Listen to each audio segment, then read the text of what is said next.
The Bible. Is it hard to understand? When it comes to reading the Bible, the first thing that comes to mind is the fact that this is the Word of God. The seals have been broken, and the truth is here. And when we go throughout the scriptures, when we go throughout extra biblical records, we find that the language that God employed, that He used to create the heavens and the earth, was the Hebrew language. Christ said, I came for the lost sheep of the house of Israel. But yet no one, no religious leader, no religious church out there anywhere can now identify the 12 tribes of Israel. Can we? God is quite simple, but it seems as if man makes understanding Him hard. What are those mysteries? The truth of your book and the truth will make you free. The Hebrew and Bible Academy, you're invited.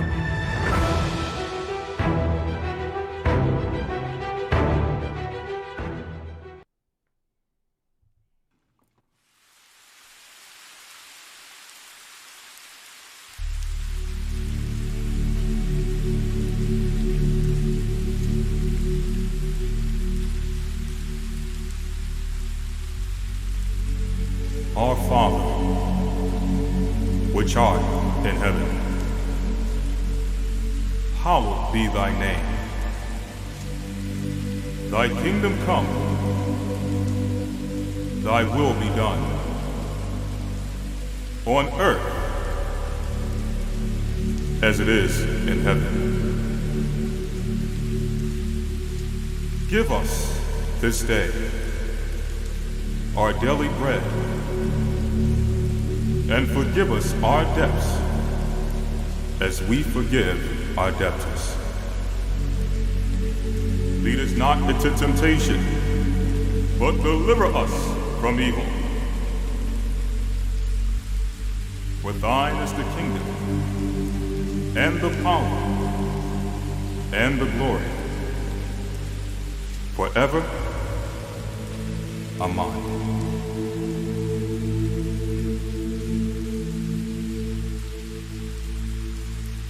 Abba Noah, Shabbat Shemaya, Kodash Haya Shemka Ahaya, Malakwaka Taba'a, Ratazawanka Haya Aisha, Ba'arataza Kawa, Haya Bashemaya,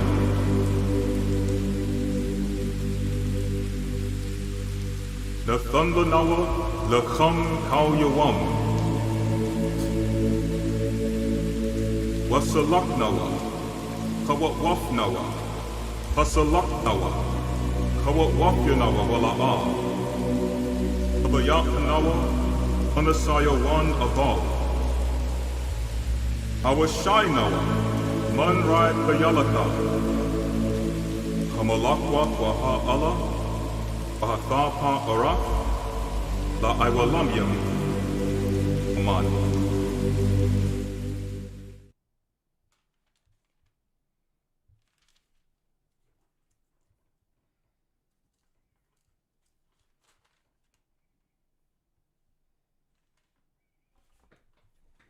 Got it? No, I have it. Don't worry about it. 1 Timothy 5. Right? Yeah, I knew. Shalom, brothers and sisters. I'm Elder Rawchaa, along with Elder Lawya of the Gathering of Christ Church. I hope you all are well. And guess what? I know you out there, you brothers and sisters, have been anticipating this particular lesson. You see the title, Socially Rich Yet Spiritually Poor, is our discussion, our Sabbath lesson today. And we're going to teach this in hopes that brothers and sisters take in the wisdom of the scriptures directly from the Almighty as it is written. Because if we as individuals that are here, present here today in this Sabbath, apply the content within this lesson, we'll have the platform, and this is what I'm hoping through this class today, the platform to springboard into what the Most High expected us to be as a people, as a whole. Now, in a nutshell, when you look at the whole, I'm going to give the example of a company. A company is a whole, right?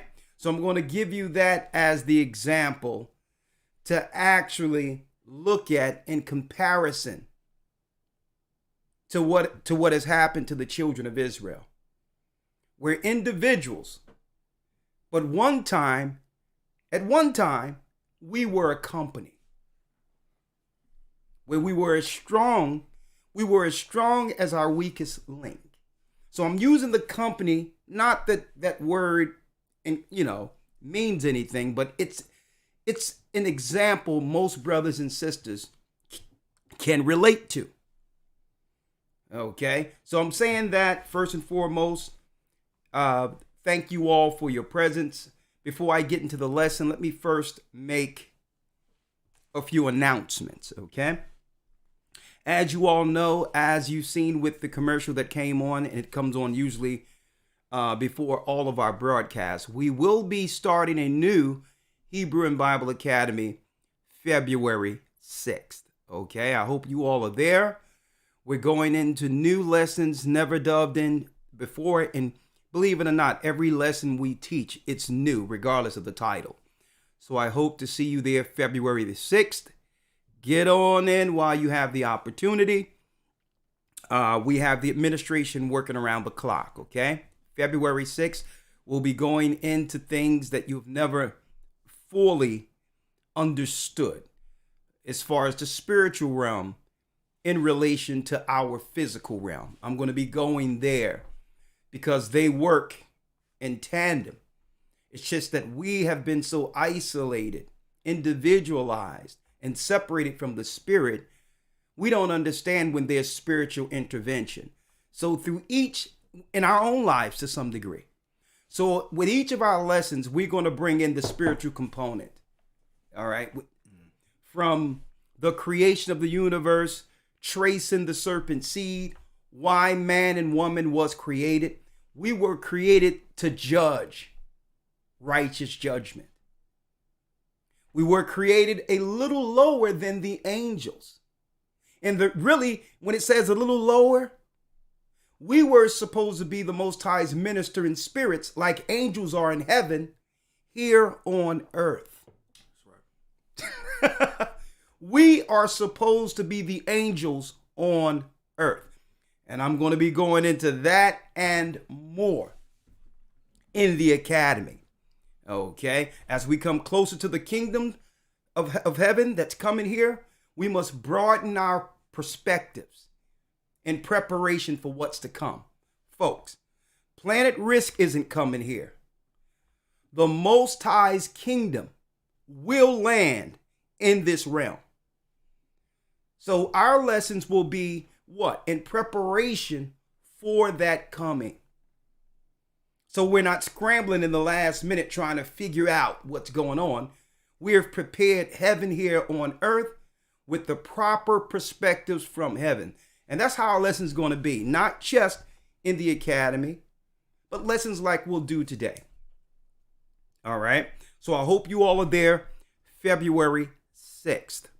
Also, you can pre-order your calendars that will show you the correct holy days according to the Bible, according to God. Okay? The Babylonians, and this is where Judaism and the Jewish people got it from, they begin to calculate time through the moon or from the moon. When the moon followed the sun. Okay? The moon is the lesser luminary. When you were supposed to deal with the moon and the sun, with the moon following the sun, which is a 364-day cycle for an annual year according to the Almighty.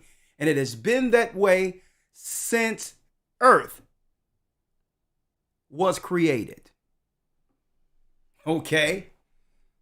When the Most High made the sun, which is the higher luminary, and the moon, the lesser luminary, everything has a dynamic according to God's order. Male, female. The sun is the masculine of the light. It's the brightest of the light, the strongest of the light. And the moon is the female, which is the lesser light. Okay, so the Babylonians who follow female deities was dealing with their calendars according to the moon. Even in Islam, you have the crescent moon and star. They're dealing all Babylonian, Xing out the true calculations according to God, who gave Moses the calculation that he gave Enoch. 364 days, 52 Sabbaths a year, makes a calendar year according to the heavens. It's quite that simple. He put all things in order and rested the seventh day. He gave the seventh day to Adam so that we could calculate, not just for signs and seasons, but also the impending judgment on this earth according to the calculations of Sabbaths. It's quite that simple. So under Judaism, they follow the Babylonian Talmud, and they deal with their holy days according to the calculation of the moon, and have taught from that vantage point without being what? Questioned. Our people, the children of Israel, and we don't blame them. When we began to know that we were Israelites, we started peeking into the Jewish people. As a matter of fact, the first Hebrews in America were learning under Judaism. So we began to take on that calculation, how the Jewish people were calculating strictly through the moon, because it says moon there, with people not knowing the difference between the moon in the sky and the new month when it comes to changing of season, which has nothing to do with the moon.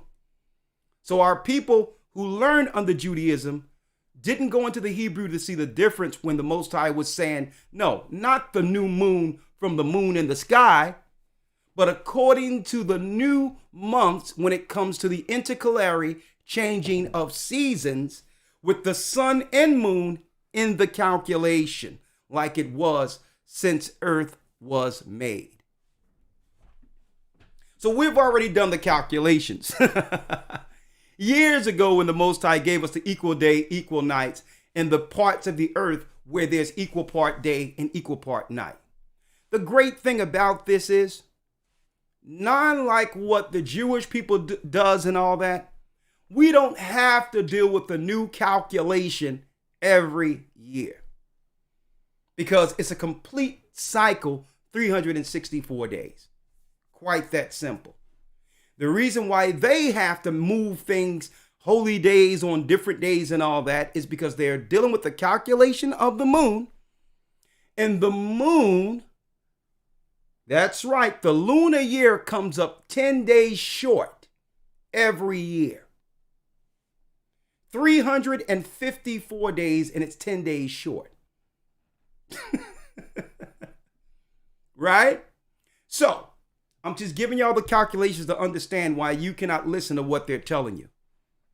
They're throwing us off so that we're not serving our God on the day he said do it. So now there's no excuse. The calendar is out there. Take the calendar, the calculations was done 364 days, and you can still use that as a regular calendar, but know within that, what are the holy days of God and Sabbaths according to the Bible? Okay, so you can go to gatheringofchrist.org. You'll see the calendar, pre-order it. We'll make sure you get it well before the true new year comes in, because there's no such thing as a new year in the dead of winter. Okay, so it's a great tool to stay on course with the Most High holy days. So make sure you go there. gatheringofchrist.org and do your pre-order. Shalom, Elder Lawya. Yes, sir. Shalom. All right. We have about 1,500 people in. Usually, brothers and sisters, we used to have between 3,000 to 4,000 at a minimum on this particular channel. But as we come closer, as the Gathered of Christ Church, they're doing everything to try to stop us from breaking that 100,000 threshold. So now they've made it where no one sees the videos at all, right? Unless the subscriber actually go to the channel. They put a new feature there where you have to not only hit subscribe, but the bell, and you must tell them you want to receive all content going forward. So they actually shadow banned the people who was actually, they know why the people subscribe to the channel. Because the people want to be notified. They want to know when the elders are before them. So they done made all these little hurdles where even those people who initially said they wanted to see the videos, they put in another hurdle where you'll never know, and you'll find out hours later or even days later that there was a broadcast that you could have been a part of. So make sure you go to the main page. Because some people just hit the red button, subscribe. Nah, that's not enough. You must go to the main page, hit the notification, and say, I would like to receive all notifications when this channel is broadcasting. So hitting subscribe isn't enough, brothers and sisters. And they've probably unsubscribed you. So check to make sure they didn't do that either. So that we can get to that 100,000 threshold. They're doing everything to try to stop us from getting there. And that will force YouTube to actually show our channel to those who are not looking for us. It gives them an opportunity to see what you're seeing, okay? So, but I'm sure when we get to 100,000, they'll try to fix that too.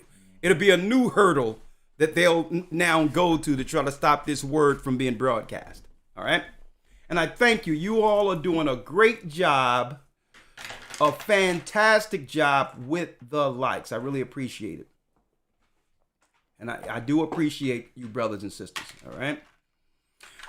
So, here we go. There's so many angles I can deal with this from, right? So many angles.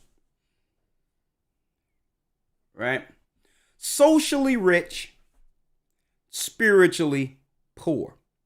Now, what do I mean by this particular title? Right?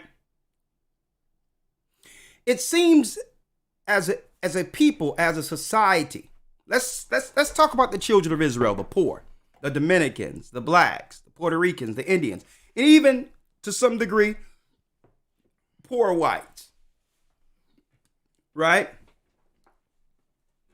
It seems as if people are embarrassed, or they've been taught to be embarrassed concerning their current status in life, right? And I wrote here before I put together the lesson, and I made sure I put my quotes out there. We must first embrace our current living status without being ashamed of it. We must understand that it's nothing wrong with being poor. We must embrace that. Why? And I'm gonna drop why that's so important. Because as long as we are what? Dreaming, fantasizing, there's nothing being done that we can actually quantify to get us out of our current status. And we're looking another way outside of how the Most High said, communicate with him during those poor moments. We've taken him out of the equation altogether strictly by dreaming.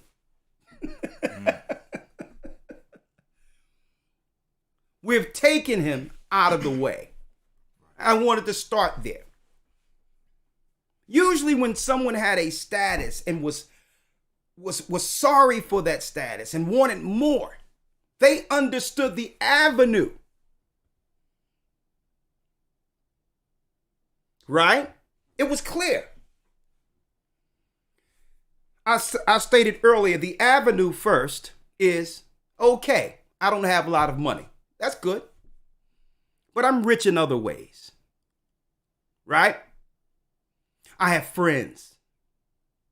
That in of itself brings me joy. I mean, what does the money do anyway? The money would allow me to bring my friends together and help my friends so I can continue in this joy. So can I have friends and value friends over money? I have family. Right? Listen to me clearly. I'm poor, but I have family. Family, brothers and sisters, listen to me clearly. Family in of itself, according, and I'm going to go into the Bible in a moment, was our first network. That was our first network.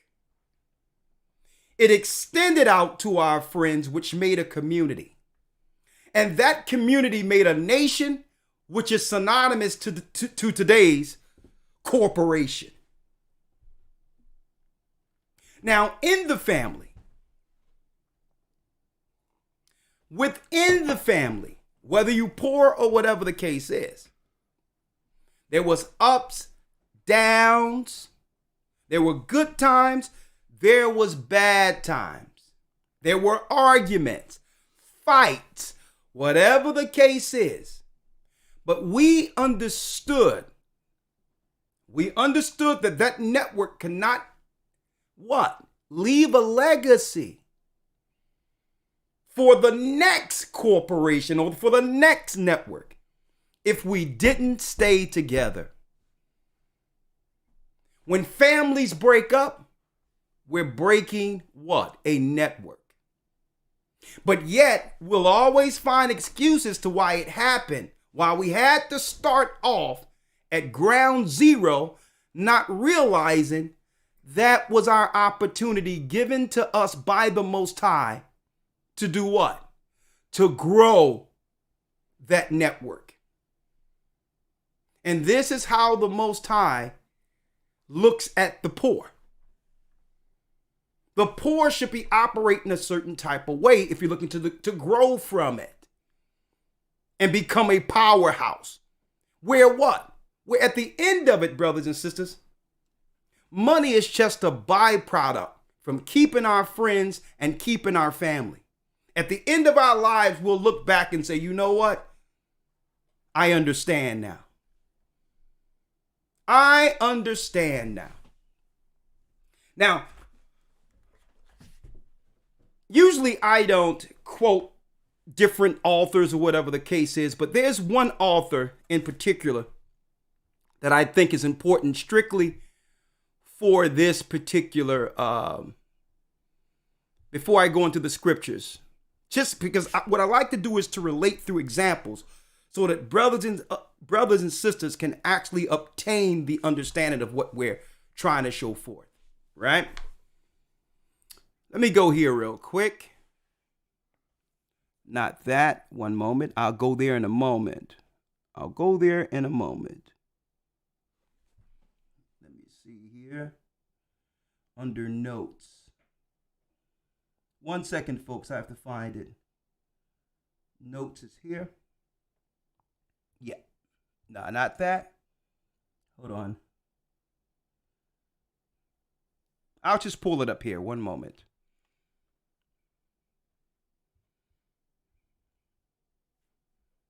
Here it is. I'll just pull it up here.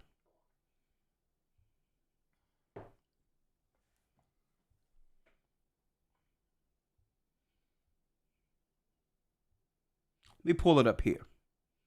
Now, I don't usually use quotes, but this is a good one. Right? This was a quote by an early 20th century author, right? By the name of John Steinbeck. Okay. If you went to college, did any political science or whatever, you would actually understand who he was. An idealistic author. He made a quote. Now listen to this clearly, and I need brothers and sisters to actually understand this. Right? Socialism never took root in America because the poor see themselves not as an exploited working class. Pluriat just means working class. Socialism never took root in America because the poor see themselves not as an exploited working class, but as temporarily embarrassed millionaires. This is how others are able to exploit us, because we're not embracing our current status. We are ashamed of it. We are ashamed of being poor. And it leads us to do what? We look at our status and it leads us to sin. It leads us to lie concerning our current status. It leads us looking online and Instagram. It also leads us what? Ashamed of our current status. We have to make excuses to why we're poor now and feel embarrassed, when that's not how we did this. We embraced our condition and fought together to make change without being ashamed. And I'm going to talk about this more Wednesday, because listen, we have brothers who 10, 15 years down the line will do great because they're morally sound. But they can be what? Bus drivers. They can be the guy that's dropping off you on Uber. They can be the people that's delivering your packages. But if they were to, they can't even step to someone and say, you know what? This is the job I'm doing. Unless they can show forth a plan of what it takes for them not to be a bus driver or an Uber driver. We're not even accepting each other. Hard workers anymore. Dreaming.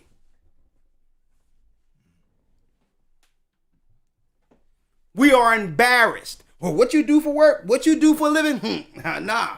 Because people are looking online and are embarrassed with their current status when they're poor too. And guess what? There's nothing wrong with being poor. I'm going into the scriptures on it. Because it's nothing for the Most High to make a poor man rich overnight.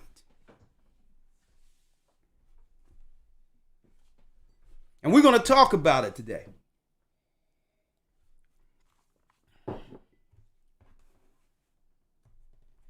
First of all, we're going to talk about it. Right? Let's just deal with the poor real quick. Elder Lawya? Yes, sir. Let's go to Psalms 34. Make sure you write these down.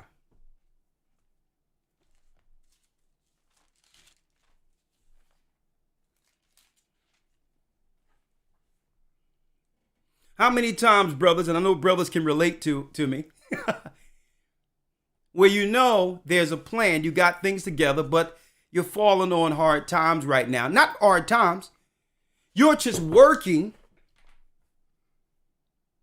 to take care of yourself, and you also, what, down the line, know that you'll be able to scale that into something that, what, your family could appreciate. But yet you'll step. How you doing, sister? How are you? You look nice. I just thought I would come and just say hello to you. And she looking at you like, well, okay, all right, you look all right or whatever. And then the first question is, out of their mouth is, so what do you do for a living? And you, to some degree, brother, you are ashamed or embarrassed to say what you're doing right now. where you begin to now talk about these grandiose dreams to impress her. Now, brothers, you know what I'm talking about, right? Oh, yeah, man, I got a lot of irons in the fire. You know, I rap, right? I got this. I mean, P. Diddy's listening to my demo. All of that. We feel a need just to admit that, you know what? I'm a regular guy. But you know what? I'm a good guy. I'm a good man, and I'll treat you good. That's not good enough in this world anymore. I want to show something, Elder Lawya. When I was growing up, there was a series called Good Times. Now, you know why we love this particular series that eventually killed off the father? James Evans embraced his current status.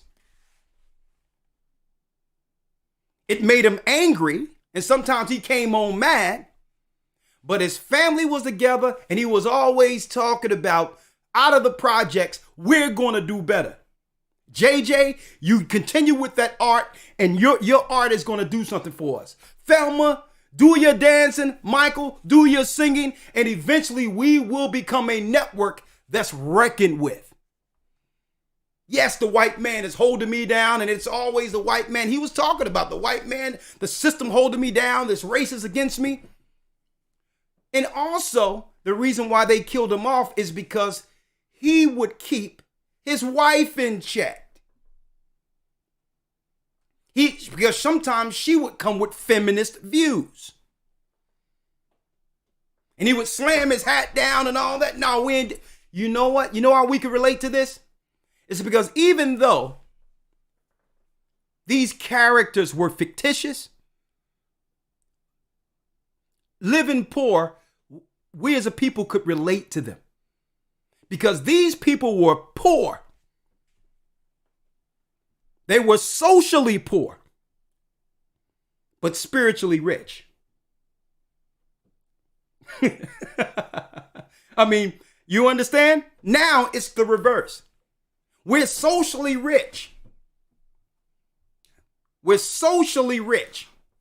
I'm going to show you. And I don't know if it was the internet that did this. Could have been. Where now, brothers and sisters, let me put that away. Now you can go to Amazon, Elder Lawya. I don't know if you knew this. You can go to Amazon now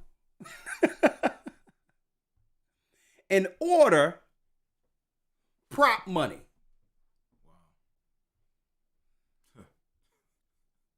Right? Now you can actually appear to have status and create your own status. Prop money. Oh, yeah. Oh, yeah. Look at this. You think that's money? Oh, yeah. Look at her. Look at what they've done. Look at what they've done, folks.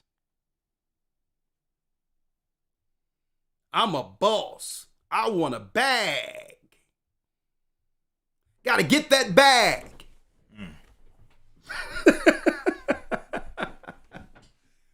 What? And who has financed? Who has financed this delusion that have given us what? Unrealistic expectations. The synagogue of Satan. And that's why this quote is resounded by John Steinbeck. Socialism never took root in America because the poor see themselves not as the exploited working class, but as temporarily embarrassed millionaires. In our minds, everyone in the hood have aspirations of being rich. One day I'm going to be a millionaire. And without embracing who we are and how we got in this condition, Deuteronomy 28. We were brought to America to be the working class. So instead of us coming together as that network, Elder Lawya, to build ourselves and by default keeping our families together, which will generate income and generate wealth, they gave us a dream, made us delusion, to chase a dream while destroying family. With us, don't forget, we're the ones who did this. Because you can't chase a dream because you're poor and embarrassed by your status without a trade-off. And the trade-off is usually the Most High. The Most High. So, Elder Lawya, let's go. Let's talk about the poor first. Yes, sir. Right? And let me put this down. These guys are distracting me here. Hold on. Oh, yeah. Oh, yeah. Socially rich, yet spiritually poor. Man, Elder Lawya, man, it's a shame. It's to a degree where people will actually, folks, do cosmetic surgery and all this. Create a new persona in aspirations, totally creating what? Really, if you look at it, an alternate personality. Just so that we don't embrace who we are and work from that particular vantage point. Let me just create a whole new persona. Let me dress a certain type of way. Let me put hair on. Because I don't even like who this person is. I'm embarrassed. I'm embarrassed with whom the Most High made me. But yet, when I go out,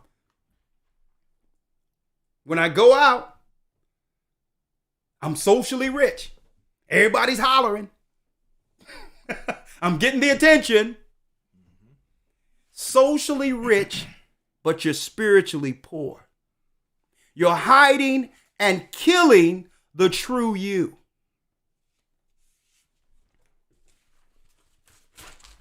Let's talk about this real quick, Elder Lawya. Let's go to Psalms 34 and 4. Yes, sir. Psalms 34, verse number 4. Come on. I sought the Lord, and he heard me. Now listen to this. I sought the Lord, and he heard me. Right?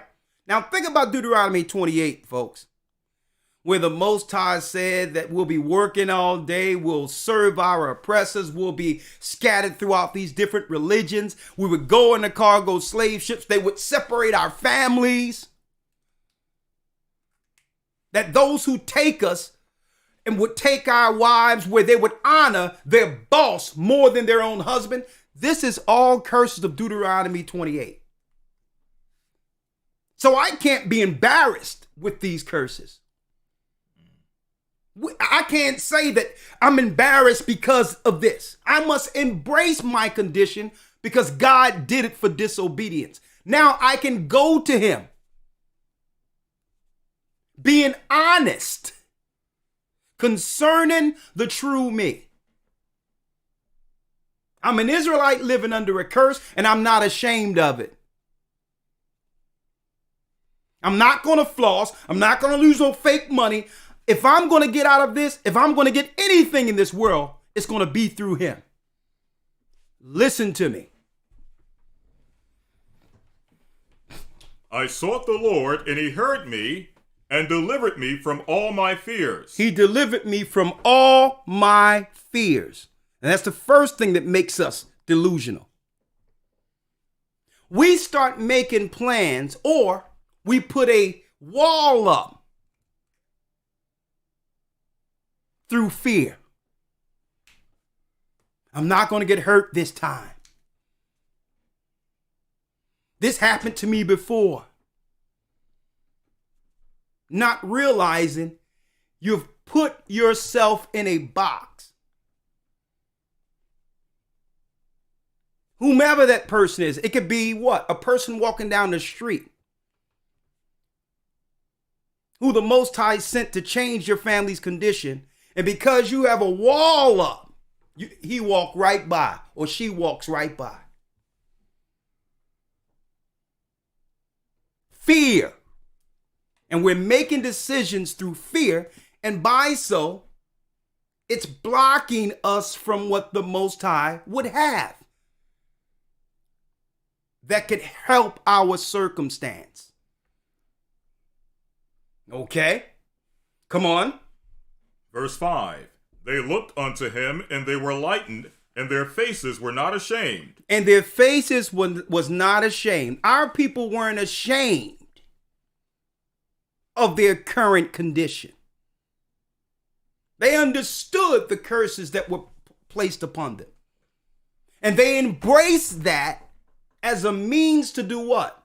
To repent and come back to the Most High. See? They didn't try to cover their current status in an attempt to be accepted and have others say, yeah, you got it going on and you got this business and that business. No. They embraced the curses that were put upon them. They embraced them and said, you know what? I know why I'm here. Right? We know why we're here. I know why we're in the ghetto and the nations are tearing us apart. I get it.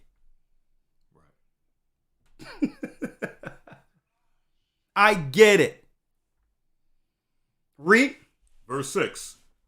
This poor man cried, and the Lord heard him. Read it again. This poor man cried, and the Lord heard him. This poor man cried, and I heard him. This poor man didn't try to do what? Sell a dream, live delusional. He wasn't ashamed of his current status. He didn't get on social media, even though he's poor, with a stack of fake money on his ear to make everyone think that he was living a grandiose lifestyle. He dealt with the reality of his condition and understood the conditions of his people, knowing that only the Most High can pull you out of it.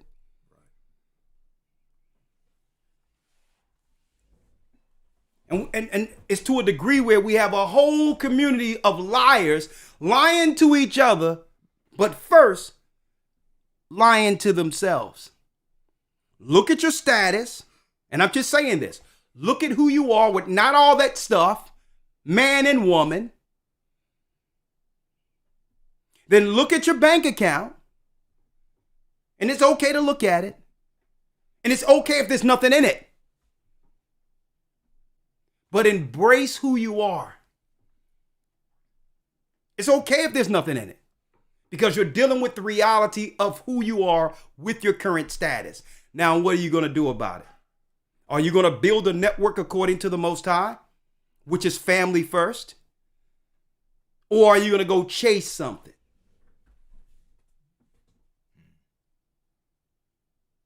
Because the righteous understood who put them in the condition, and they fell to their knees and repented with total contrition. They knew it was the Most High jacking them. And it's a shame because our people have put on such a delusion. They don't know that the Most High is fighting against them. They've put on a delusion, but their status hasn't changed. When they go home, they're dealing with the reality of nothing.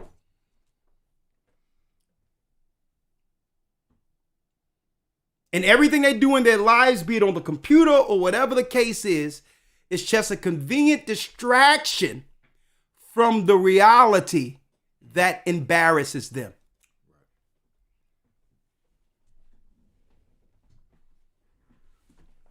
What verse, Elder Lawyer? Verse 6. This poor man cried, and the Lord heard him. This poor man cried, and the Most High heard him. Read. And saved him out of all his troubles. And saved him out of all his troubles. This man wasn't ashamed that he was raised in the hood and have to duck bullets or whatever. And you know, there's no cohesion in the family. He embraced his poor status.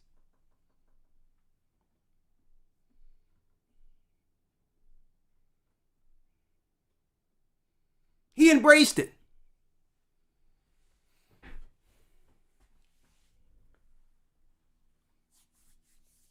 And of course, I told the brothers yesterday I'm going to start my men classes the first week in February amongst those who are baptized in our church. Brothers, this is specifically for you. What I'm saying right now. We've been chasing backward. We've been chasing backward. We're that poor man in Psalms right here. We can't be looking for the acceptance of this world or trying to get status to get a woman. Seek ye the kingdom and all its righteousness, and all these things shall be added unto you. The Most High know what woman that's right for you. But you cannot lead, and don't, brothers, listen to me, you brothers. Never try to lead with your wallet. If she can't accept poor old you, she's not with you. The minute you lose something, she'll be out searching for someone else. Embrace who you are and understand whoever accepts you at that status and love you anyway will be there through the good and the bad. Because if you are a good man who serves the living God and get your business together like the Most High give you wisdom on how to do business and everything. And this is what I'm showing brothers in our classes. Because we as a nation was once a corporation. So listen to me. If she can't accept you at that status, if you got to make something up to impress her, she's not the one for you. Focus on the Most High. And do not get money thinking what woman you would obtain at that status. Okay? Because that's the woman that only waits at the finish line. Once you've accumulated something. If it isn't you, it will be someone else at the finish line. Listen to what, this is for you brothers here. Just that portion.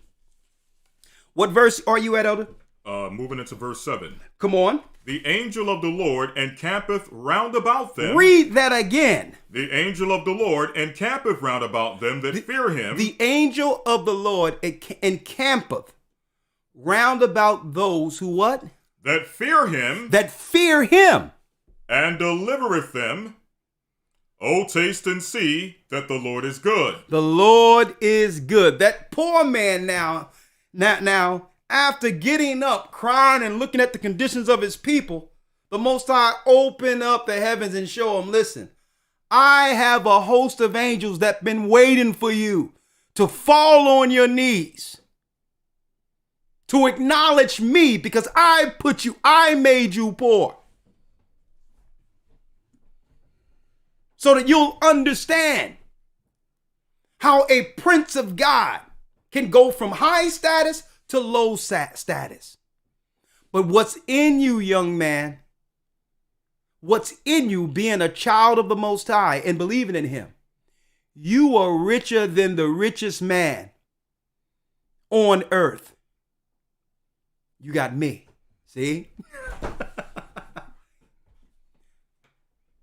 You have now come to reality and have stopped dreaming. You're not living in a delusion. Now, you can now put my work to action real time, understanding your current status. When you live in a delusion or live in a dream, folks, It actually takes away from you dealing with reality and getting out of that reality, which is poor.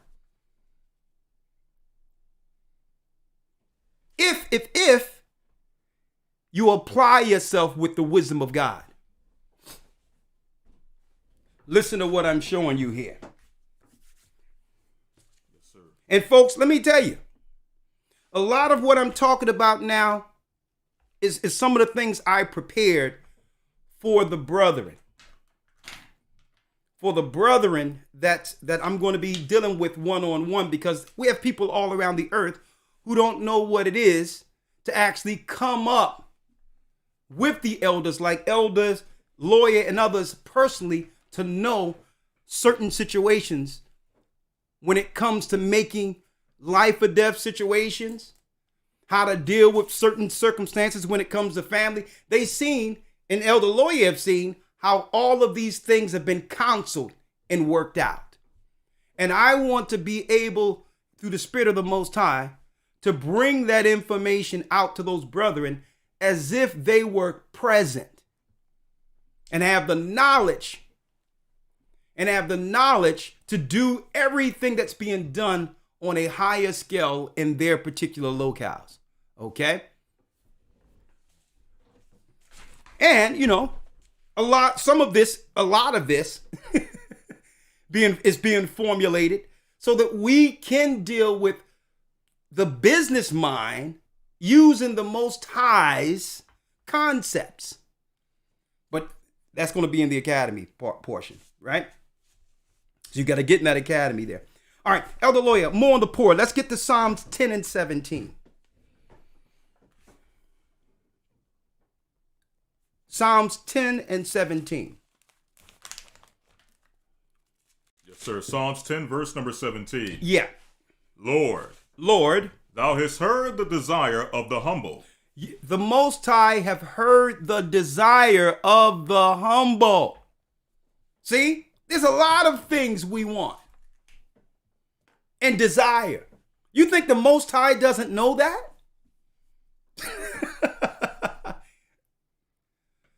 But he have heard the desire of the humble. Read. Lord, thou hast heard the desire of the humble. Yep. Thou wilt prepare their heart. Thou wilt cause thine ear to hear. Read it again. Lord, thou hast heard the desire of the humble. Read. Thou wilt prepare their heart. Thou wilt cause thine ear to hear. He will prepare their heart and prepare their ear to hear. So he have heard what? Have heard the desire of the humble. The desire of the humble. So what he does here, like I showed you with the other scriptures, the angels are waiting. If we're willing to be contrite, with first stop being deluded and stop dreaming. Go to him who have put us in this condition. You have the angels waiting. And at that point, once we humble ourselves, repent from our sins, turn to him, there's another thing that happens subsequent, right after that. What is it? Read that last piece. Yes, sir. Thou hast heard the desire of the humble. Thou wilt prepare their heart. Thou wilt cause thine ear to hear. I will prepare their heart now and cause this man or woman's ear to hear. And the first thing the Most High usually shows when it comes to, and it usually comes in an idea or a thought, once we cry, we break down, we have our breakdown, that life-changing breakdown, and cry to him, because I've been there. Right? I did you wrong, Lord. I did other people wrong. I don't know what to do. I've been there. And at that moment, there's a silence, a clarity, because you've confessed your faults. And the first thought comes with, you know what to do. In all the areas you're coming up short, you must begin to fix what you can control. That's the first thing that happens. And a lot of women and a lot of people go through that. Even when women go through that breakdown point, they'll say, I did the big chop. They don't even know why they shaving off their hair and all that. And saying, listen, I'm going celibate. I'm not dealing with nothing. I need to get my heart, my body together. Folks, this is what this is what we did in ancient times. A lot of our people don't know it. Guess what? We would shave our head and mourn in sackcloth to be directed by the Most High. But the first thought comes in is what? You're fighting against me. You're fighting against yourself. You know all the areas that must be corrected. And right there, you began to do certain things. All right, let me go join a gym. Let me do this. You didn't even realize you're being directed by the Most High. It's the angels now moving you and making it where you're not wasting time.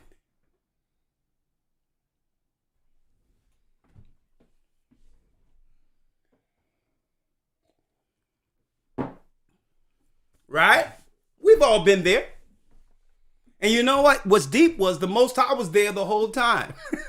He was just waiting for us to come in the room, right? Right? Let's go to Isaiah 66 and 16. Isaiah 66, verse number 16. Yeah. For by fire and by his sword will the Lord plead with all flesh, and the slain of the Lord shall be many. Come on.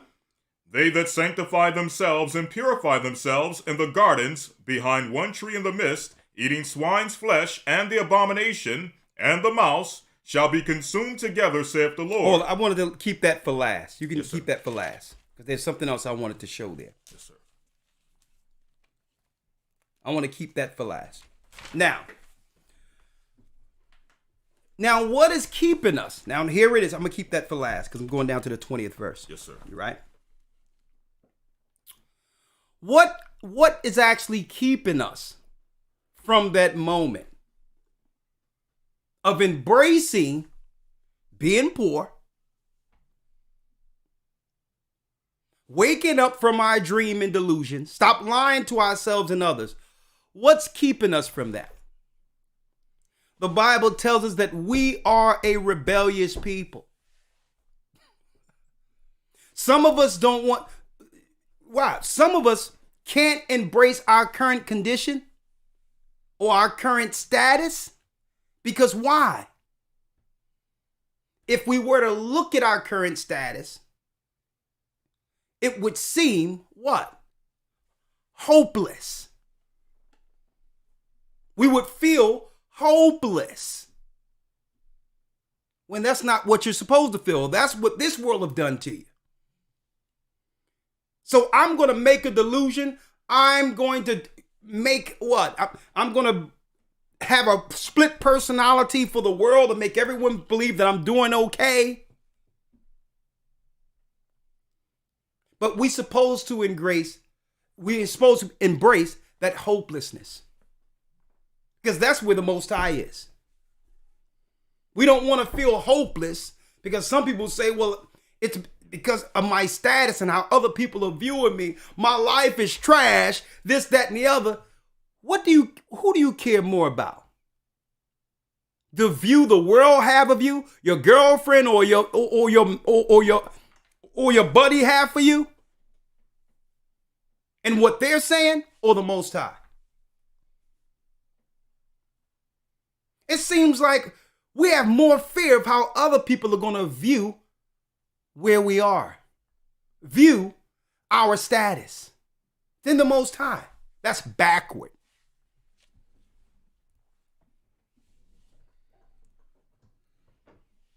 That's delusion. Right? Come on. I need you to go, Elder Lawya. Jeremiah 20.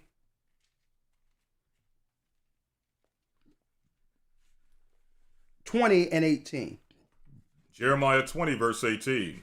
Wherefore came I forth out of the womb to see labor and sorrow. So this is what we're talking about in the hood. Was I born just to see labor, to work all the time and just be sorry? Why was I even born? Where I have to suffer, and the privileged people who are doing evil gets rewarded. And see, folks, the prophets had these same, scenarios. Like, Lord, why did you send us here? Why? Right? Read that again, Elder Lawya, because the prophets dealt with this. Read. Jeremiah 18, verse 20. Wherefore came I forth out of the womb. I came out of my mother's womb. To see labor. To see labor. And sorrow. You mean to tell me I was born just to work for the white man? And have to deal with sorrow all the days of my life, looking at what? The conditions of my people? See? So, and guess what? What we're reading here is why people who don't understand in our community and others become atheists. Because they don't understand a God who would send children, innocent children, into this wicked world. They don't understand it. Why? Because the delusions that were taught in the Christian church, that God is love. And he loved all people equally. And we're looking at the world and saying, well, listen, what God is this you're talking about? Because they are erroneously teaching only one part of the aspects of our Almighty. So now we learn in church all day long from Sunday school growing up that it's all love, it's paradise. But as soon as we walk out of the church, there's what? An alcohol joint up the street ran by Arabs with ducking bullets. We have people coming up and sisters coming up saying what they'll do for $2 or $3. So we come out of the church with one reality, but then the world that the church isn't talking about is really our real reality. And this is what turned brothers and sisters against the Almighty and make them atheists. No, that didn't turn Jeremiah into an atheist. Him crying about him coming out of the womb and having to suffer and work and what's up with our people. You know what that did?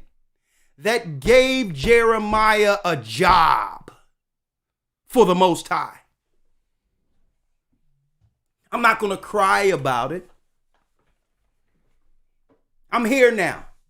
I'm going to do something about it. I may be what? I may be socially poor, but I'm spiritually rich. To be able to see the truth of why our people is in this condition makes it where the same God can give us solution.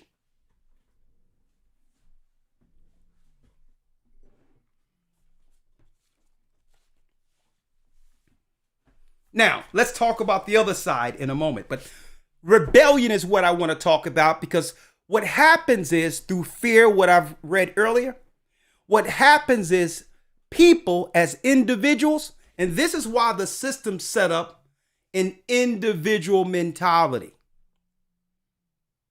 which disproportionately affects us. Because it comes down to what? A person who's an individual will begin to counsel for themselves. Right? That means when they are weighing matters and all that, it's all about what's in it for me. And we don't realize we're trained that way. We become individuals. And we develop, and most people develop what? A rebellious spirit, counseling for themselves. Right? I'm going to give you an example. Let's go to Ecclesiastes 6 and 2 in the Apocrypha. Ecclesiastes 6 and 2. Because when you counsel for yourself and that begins your heart, the Bible tells us this is the spirit that have us lose friends or make it where even if we develop relationships, we won't keep them. That the individual will not keep a friend. Well, you're looking at your status being poor, wondering how you're going to get out of it.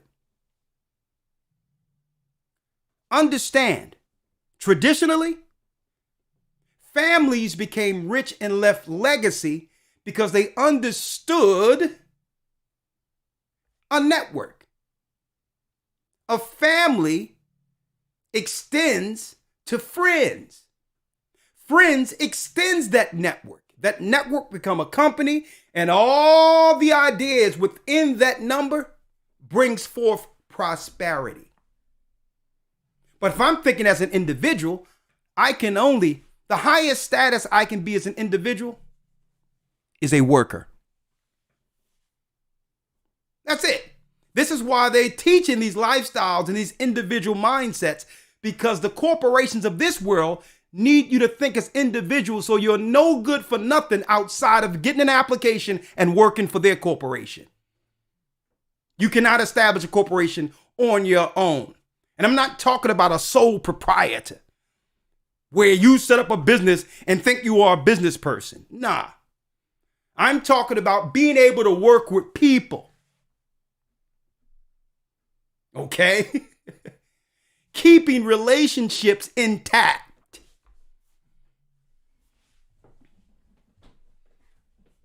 So when you see people where they're always right, no one can tell them anything, right? They're argumentative. If you try to give them advice, they'll break things off and say, well, you're judging me. These are the people that will, the only place they're good for is to work for other people. Because under that's exactly what they can do. Why? Because you give them their job description as an individual and they carry it out. There's no need for nothing outside of them when it comes to the workplace, because they only understand how to operate doing one thing as an individual. Now, there's other people who can work at a job, right? And understand it's temporary. Keep relationships intact at the job. Look at the minds of the people in the job. Create their own. And based on the relationships they had there, he can now, or she can now, call these people and have a network and build their own. It's a mindset. Right? Let's talk about, Elder Lawya, the counseling of one's own heart, where everything they say is right. And when you try to go to them and correct them, automatically you become what? Public enemy number one. They'll do all types of deflections. You don't know what I've been through. This, that, and the other. They'll go through all these things not to be corrected. But the Bible tells you of these people. Let's read it. Ecclesiasticus chapter 6, verse number 2. Come on. Extol not thyself in the counsel of thine own heart. Extol not thyself in the counsel of your own heart. Right? The counsel of your own heart. That means you have built some expectations up in your mind that become a reality, and you're trying to put that on other people. That's one example. And let me give you a small example, just using relationships, even though I'm going to talk about this when it comes to the battle, the split between man and woman in the academy. I just want to put out this piece. Right? Extol not thyself in thine own counsel. Right?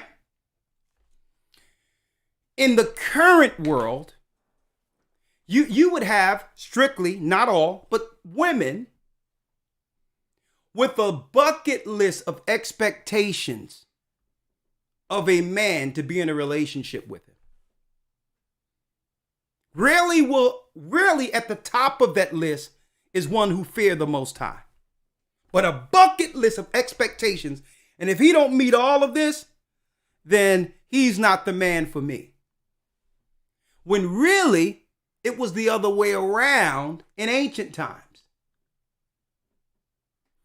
The man had the legacy that the woman would come into and was expecting to help meet his requirements of her. So that's backward.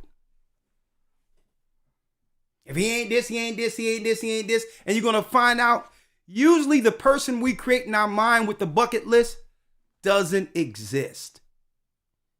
We extol ourselves in our own counsel and is willing to be alone instead of accepting what we are and where we are as a people when it comes to choosing a person or having a person choose you. Because we're dreaming online and believing that those expectations, that to have an expectation of something you created in your mind is real.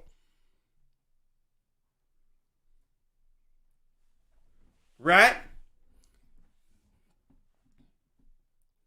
Read it again. Come on. Extol not thyself in the counsel of thine own heart. Read. That thy soul be not torn in pieces. That your soul be not torn in pieces. As a bull straying alone. As a bull straying alone. That means if you made up your mind that you're right and extol and the only person you can listen to is yourself. There's no way possible that you'll be able to build yourself from where you are to a legacy, to a network that can leave something for your children. Impossible. So you will find yourself a stray bull straying alone because you've created a reality based off of what? Dreaming. And if anybody get in the way of this grandiose expectations you've created, they automatically become the enemy because they're haters. They're trying to stop you from your aspirations. No, they're bringing you to reality. That the bucket list you created, that person doesn't exist. We are poor.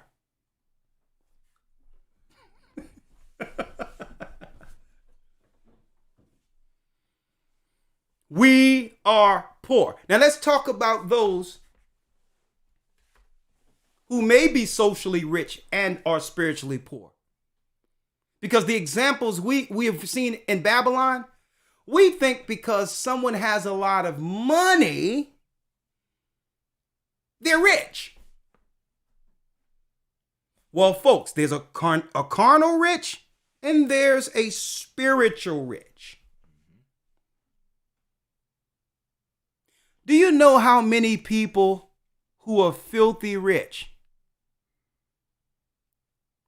that are on psychotropics,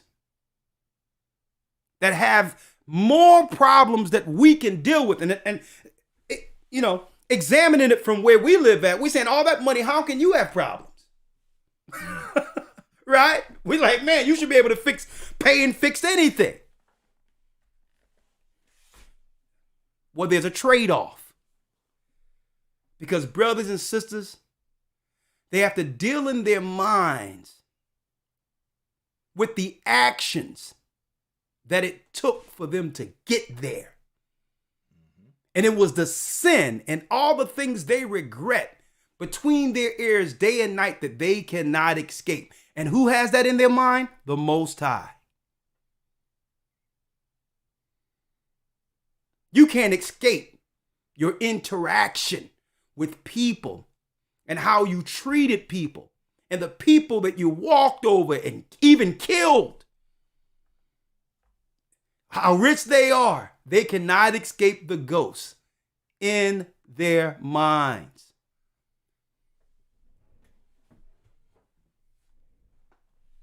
So a lot of people, even when Biggie got all that money and say, man, the more money, the more problems. Because we were taught if we get money, it would fix everything. Nah, folks, the Most High put us in this condition. We have to be content with where we are and become spiritually rich where we are. And be content in it. And accept each other being poor. If it means financially poor, it's okay. We're spiritually rich and we can find a way to work together to change our status financially. Solution. You can't work alone and hope to meet one person that's going to change your life. That's delusion. That's delusion. When we are alone, we become chaste for the Most High, and He guide our direction. But to think that I'm going to do all this stuff and put stuff on and all that and meet a millionaire, that's delusional. Elder Lawya. Now let's show something real quick in Luke the 12th chapter. Here's the parable of the rich man. The parable of the rich man.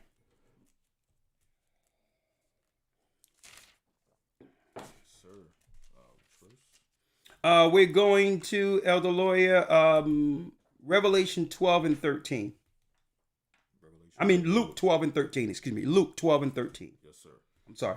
St. Luke chapter 12, verse 13. Come on. And one of the company said unto him, Master, speak to my brother that he divide the inheritance with me. And he said unto him, Man, who made me a judge or a divider over you? You said 33? No, it's 13. 13, It's all the way in 21. Okay. Ready? Yes, sir. Yes, sir. Verse 15. Yeah. Yep. And he said unto them, Take heed and beware of covetousness. It says, take heed and beware of covetousness. Now, this is the parable given through Christ. One of the 10 commandments that our people ignore and don't realize is equally wrong as what? Remember the Sabbath and all the other things. Don't have no other God before thee. Do not commit adultery. The one specific commandment that go unnoticed that we should actually apply first in a world of temptation, we should highlight, thou shalt not covet. This is the spirit that makes us delusional. Because covet means you see what someone else got and y'all start talking, and now you're putting pressure on your household to meet that status. That's unfair to that house. That's unfair to the house to look at this, what other people have and desire it. Because you're putting undue pressure outside of that family's plan.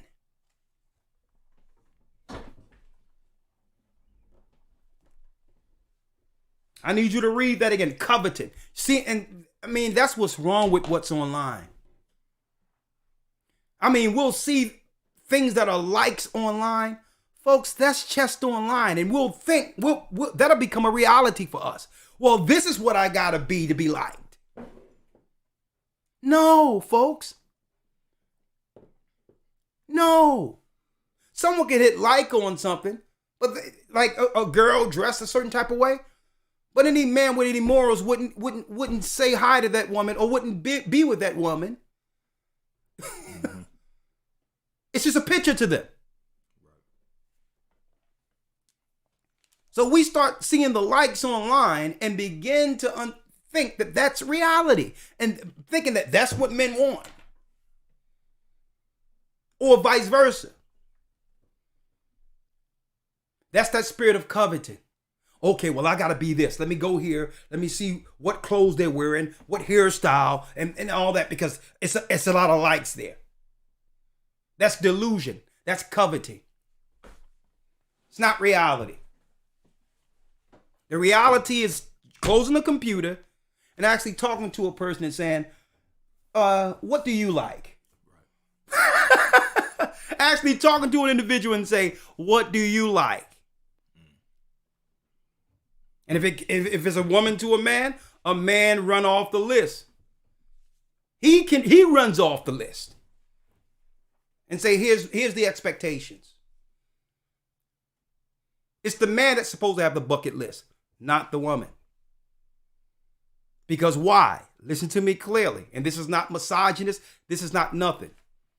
When a man and woman come together, guess what? They both must carry the man's name and build a legacy for their children. That's the reason it was that way. So that the company can have a legacy, an inheritance for the children. Now, do the woman have ideas? Absolutely. If the man doesn't have the ideas, that's fine too. As long as they agree and he takes that on. He takes that on and say, okay, well, here's the mission. Good idea. You're bringing it. We're going to do this together. But understand, your ideas have become they've become my cause now to bring forth legacy for the future. Your ideas are mine. Okay, that's the way it works. Now, why is this needed? It's needed so that legacy can be made. Families can come back. That's why. And so that strength can be shown within a community. Now, let's deal with this coveting thing real quick. Read it. Yes, sir. Verse 13. And one of the company said unto him, Master, speak to my brother that he may divide the inheritance with me. Speak to my brother that he may divide the inheritance with me. Read. And he said unto him, Man, who made me a judge or divider over you? And he said unto them, Take heed and beware of covetousness. Beware of covetousness. Read. For man's life consisteth not in the abundance of the things which he possesseth. Read that again. For man's life Hold up, real slow, Elder Lawya. Man's life consisteth not in the abundance of the things which he possesseth. Life doesn't consist in the things you possess that you have accumulated here on earth. Now, to everyone else, you've made it. Oh my God, what did you do to get there? This person have just accumulated things. Socially rich. Spiritually poor. Finish reading, Elder Lawya. We're going to read all the way down to the 21st verse. Yes, sir. Yes. Verse 15. And he said unto them, Take heed and beware of covetousness, for a man's life consisteth not in the abundance of the things which he possesseth. A man's life consists not of the things he possesses. He possesses. Oh man, I drive a BMW, I drive a Mercedes, and look at my house. No, that's and guess what? It's not wrong to have things. But when that, brothers and sisters, become the all to end all, where you're now taking pride in the pride of life, see? To show others and to be able to brag to others what you received. it falls into something else. Right? It falls into something else. And I'm going to tell you. A matter of fact, finish reading because I want to get through it real quick. Yes, sir. Verse 16. Yep. And he spake a parable unto them, saying, So now Christ is giving an example, a parable. Listen clearly. The ground of a certain rich man brought forth plentifully. And he thought within himself, saying, What shall I do? Because I have no room where to bestow my fruits. He says, what will I do? This big old place, I have no place to bestow all the fruits. Right? So not only that, he got vineyards, he got everything. I don't have no place to store it. You know, my one barn is full. Right? Read. And he thought within himself, saying, What shall I do, because I have no room where to bestow my fruits? I have no room but to bestow where to put my fruits. The things I've accumulated. Yeah, he had room. He did. He had room, brothers and sisters. But the room required him to give stuff away. To give to other people. To help others. He had room.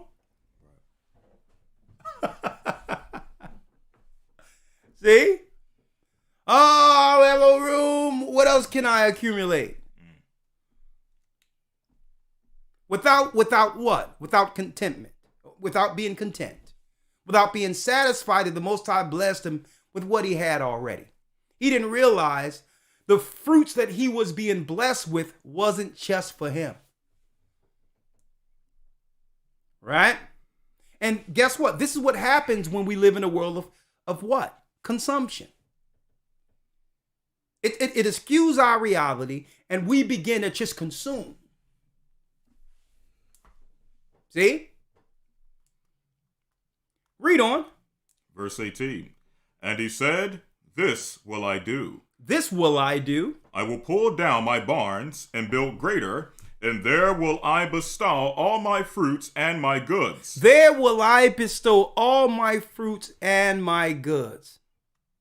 The example I can give you here, folks, and I'm going to say this real quick, right? Socially rich and spiritually poor. You'll get these guys who didn't have nothing coming up.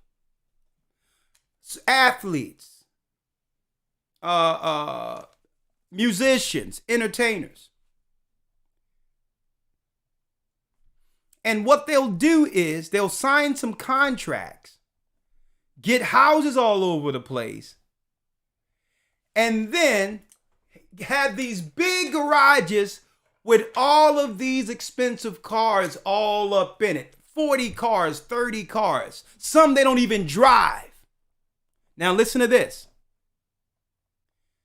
Knowing in the same neighborhood they came out of, that there's children who are suffering and didn't have the privilege to get that opportunity. It's not even in their minds anymore. It's about keeping up with the status that surrounds them now. They have forgotten their own people. They won't say it. Sometimes they'll have a camp or a basketball camp. And folks, all of that is just a tax write-off. They do that because this is where you can funnel a lot of money into a project and say, well, I paid 15 million or 10 million into that, even though it didn't cost that amount, so that you can have a tax write-off to shelter money. And here's an example it's talking about. Now, they could still, even if they had 3 cars in a modest house, our people's condition would change overnight if they were to take a lot of money and say, you know what? We're going to produce mentors that will immediately change the status of our people together. A real-time program with the knowledge of God forefront to mentorship a whole generation, the money's there for them to do it right now. But here it is. They're like the rich man in the parable. They are socially rich, lifestyle of the rich and famous. Everybody looking at them flossing and this, that, and the other folks. But guess what? Between their ears and in their hearts, these people are miserable. They're wretched. They are hurting. They are hurting. Why? There's no space with everything they've accumulated for the Almighty, for God. To understand that where you came from, that there's a responsibility to help those like we once did as a people. There's a responsibility. You just can't get rich and say, this is my contract. This is what I work for. No. That's individualism. It's wrong. I see how our people operate, and I've been to other countries and see how the Middle East and all that operates, how they operate. And it's something else for them to come into our country, sell and do all these things, and every other day they're on the phone with their families, sending money home, buying flats, buying things that their family can come into overseas that could change the trajectory of their family because they have a network back there. They will suck Babylon dry like the harlot she is, but they don't come to America and forget their obligations because they have family. They have a network. They have a company called family.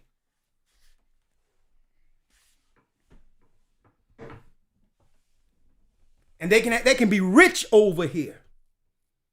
And I've met people that were filthy rich overseas. And they were filthy rich over there. And they're talking to their families, living in the village and all that while they're here. Saying, go pick up the money here, do this and do that. We're going to buy flat, do that. And I'm like, man. I must commend this man. Now, he may be of another persuasion or another religion, but I'm checking him out. I'm like, this is supposed to be us. You don't go somewhere and forget where you came from and develop a whole new lifestyle that you didn't even come up in. It's wrong. Let's finish reading. Yes, sir. Verse number 18. And he said, this will I do. I will pull down my barns and build greater, and there will I bestow all my fruits and my goods. And I will say to my soul, soul. I will say to my soul, soul. Thou hast much goods laid up for many years. Take thine ease, eat, drink, and be merry. Oh, I got enough for many years. I've made it. I'm good. And this is what it means, another example of extolling the counsel of his own heart. In his mind, the rich man's mind, you've made it. I'm good. Read on. Verse 20. But God said unto him, Thou fool. You fool. This night thy soul shall be required of thee. This night thy soul is required of thee. I will take your soul tonight. Read. Then who shall those things be? And then who shall those things belong to? Read. Which thou hast provided. Which thou hast provided. So is he that layeth up treasure for himself and is not rich toward God. Read that again. So is he that layeth up treasure for himself and is not rich toward God. Now, is the Most High saying that you cannot have anything here? Treasures here? No. This man chose the trade-off. He chose, he was given the blessings, and a lot of those blessings would not have been accumulated without the Most High. But then once he received it, once he got it all, he began to extol with the counsel of his own heart, not realizing why the Most High gave it to him.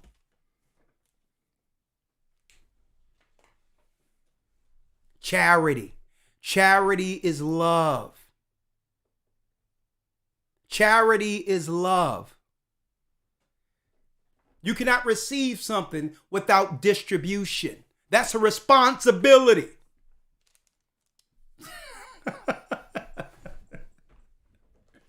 That's a responsibility.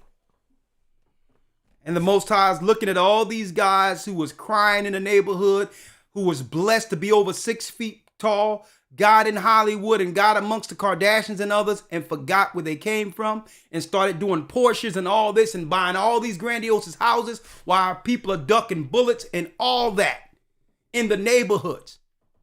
And the Most High is seeing that and saying, you fool. You don't know what's required of you. With that status comes a responsibility. And it can't be a responsibility strictly to help you with the tax write-off. A plan must be made to help God's people. That's right. You're socially rich. Seem like you got it going on online, but you're spiritually poor. At the end of the day, you can only sleep in one room. There's going to be 4 walls no matter how big that house is. And when you go to sleep, you don't know the difference. At the end of the day, you can really only drive one car at a time. Deluded. You have deluded yourself because you've accumulated all those riches. But who will those riches go to? Who will those riches go to? See? It's on both sides because some people, all of us, and listen, I feel that people can, if whoever you want to, that's your choice in life because you got to live with your choices. But we'll have people who accumulate all of these riches dealing with sisters in the neighborhood, but as soon as they get out there, they begin to deal with other nations. So who will your riches go to? You fool. It's not even going to help the people you were raised amongst.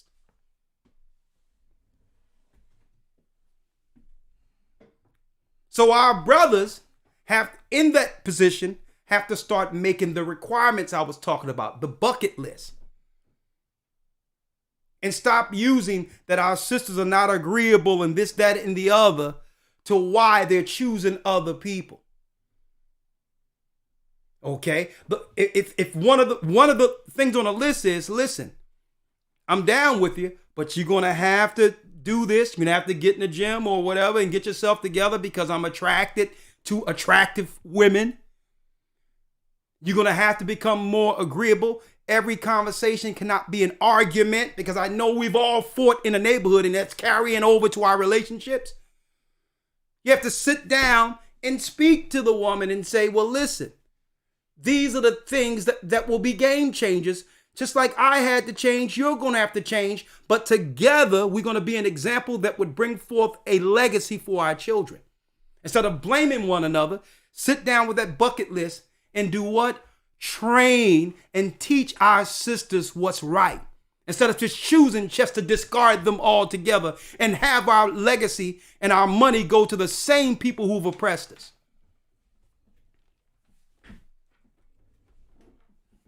Okay? Yeah, there's difficulties dealing with each other coming up from such, controversial societal scenarios. I know that, but not once did I ever think in my mind to give up on my own sisters. Never. Okay. Because why? We don't want them to give up on us. And I think that's a big error that's going on out there when people do get those finances and all that. They become the rich man in the Bible and forget where they came from. You got something, Mother Lawyer? Yes, sir. Just, Let's get it. Real quick. The book of Proverbs 5:3. Yeah. For the lips of a strange woman drop as a honeycomb, and her mouth is smoother than oil. But her end is as bitter wormwood, sharp as a two-edged sword. Her feet go down to death, her steps take hold on hell. Jumping down to verse number 7. Yeah. Hear me now, therefore, O ye children, and depart not from the words of my mouth. Remove thy way far from her, and come not nigh the door of her house. Lest thou give thine honor unto others, and thy years unto the cruel. Lest strangers be filled with thy wealth. Let strangers be filled with thy wealth. Hold that, Elder Lawyer, because I want you to finish it. Mm-hmm. These are the people waiting at the finish line for our accomplished men. They worked to be there at the finish line, but they didn't struggle with you when we were suffering in the hood. Okay? They didn't bandage you when you scrape yourself and all that. It was sisters there. When you had I played basketball coming up. There was no strange woman helping me put an H bandage on my ankle. It was my people helping me through. And soon as we get to where it is, we allow those at the finish line to take everything that belongs to our community through marriage. Because automatically, half of everything you have has gone to the same oppressor that continue to oppress the community we came out of. Half automatically. Now, if there's children involved, you can forget it. A whole legacy lost. Come on. Lest strangers be filled with thy wealth, and thy labors be in the house of a stranger, and thou mourn at thy last end, when thy flesh and thy body are consumed. Look at that. And then at the end of it, you have to go with her taking everything from you when you should have used it to help God's people. And then in that lifestyle, living that lifestyle. Because what do men do after their breakups? What do they do in the world? After they've been taken for half their money, they go straight to the strip club. They even become more dark. They go straight to the strip club, start splurging, sleeping around, and become even more dark, and eventually hell is waiting. That's the scriptures. Brothers, listen to me clearly, brothers.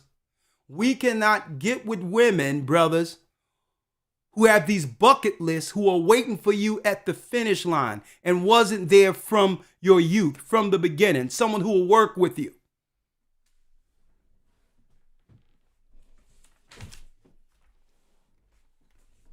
Elder Lawyer, we're finishing up now. Let's now go to Revelation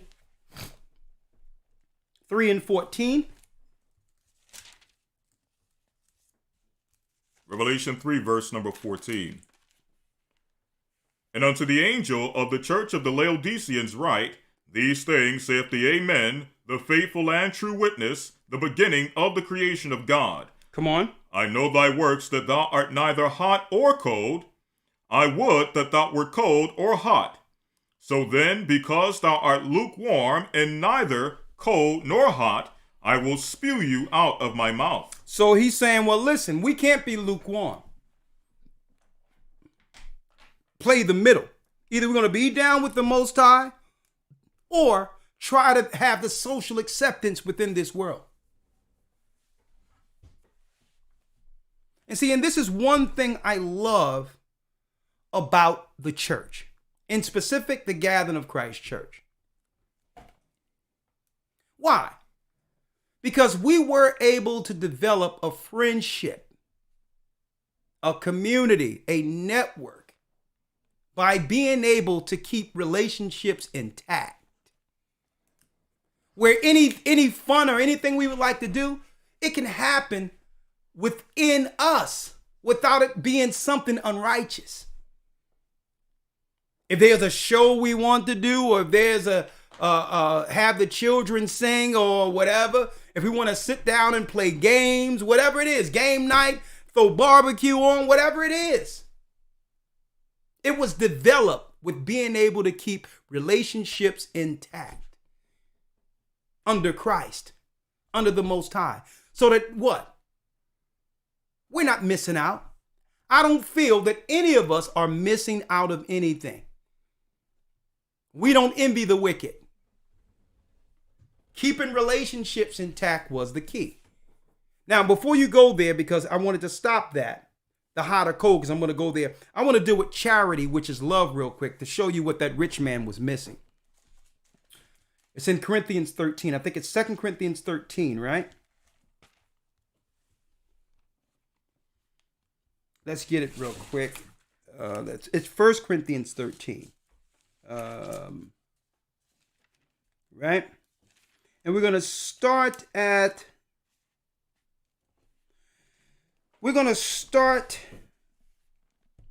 number 2. Yes, sir. 1 Corinthians. Matter of fact, start at 1. It doesn't matter, right?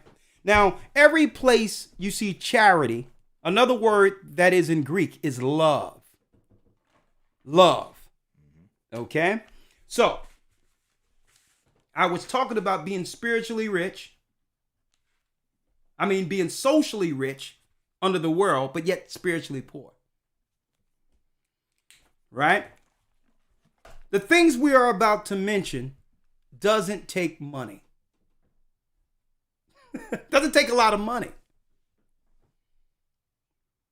Right? It doesn't take a lot of money, but still there's satisfaction at the end of it. A greater satisfaction than buying material things. It's having pure, true charity and love for our fellow man, for our families. Understanding that what? We were born in this world to continue a legacy that was established initially by Moses, given to the children of Israel coming out of Egypt. A responsibility comes into that where what? Family, through good or bad, whatever the case might be. And I'm going to say this. And we've all made error, mistakes, whatever the case is. It's not looking backward, but forward. When it comes to family, we don't choose, and especially with the time drawing near, we don't choose a relationship that we're not looking to follow out to the end with the name that a legacy will be attached to.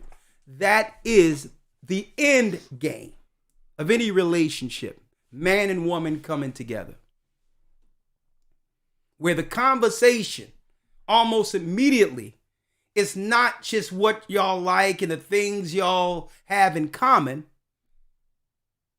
but how would you like the end of your life to look like together? Right? I'm going to be talking about that more so in the academy, but I'm just giving y'all some tidbits of it. Let's go into the charity and love portion, Elder. Yes, sir. 1 Corinthians 13, verse 1. And thank you all for the likes. I really appreciate it. It really got the numbers up. I really appreciate that. But go on. Though I speak with the tongues of men and of angels, and have not charity, I am become as a sounding brass or a tinkling cymbal. And though I have the gift of prophecy, and understood all mystery and all knowledge, and though I have all faith, so that I could remove mountains, and have not charity, I am nothing. If I don't have charity, I don't have nothing. Charity, another word for charity is love, folks. And that's also attached to, if you love someone, you forgive them. You forgive them. You can't have forgiveness without love. Love without forgiveness. That's what keeps relationships intact. And another example I can give you, Elder Lawya, that most people can probably relate to. Have you ever seen someone who every time you're talking with them, they're bragging about the new job they got? This person go from job to job to job and will tell you how that job was the worst. It was everyone at the job. Right. They wasn't right, but I found the job of all jobs right now. Where this person cannot stay still at one job for more than a few months. Well, folks, that have carried over to relationships. Oh man, that didn't work out. That person was the worst person in the world. Da da da. I was abused. Da da da da. And next thing you know, it's from one person to the next because what? This person goes into something without the thought of finishing it. Mm-hmm. Understanding that it's going to be at the job good days and bad days. There's going to be days where, and guess what? Even in the workplace. Even in the workplace, any job that I've ever done,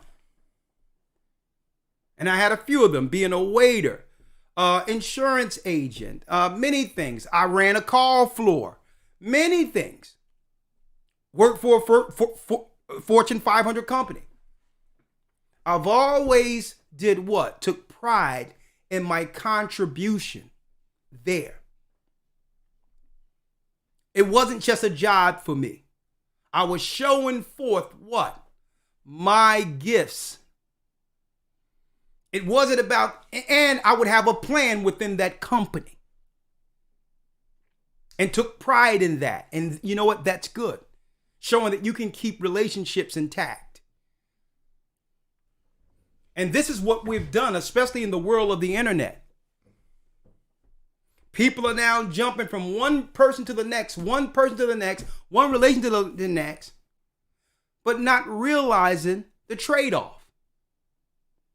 Unless you get with one person that you'll have ups and downs with, you'll never leave a name. You'll never have a legacy.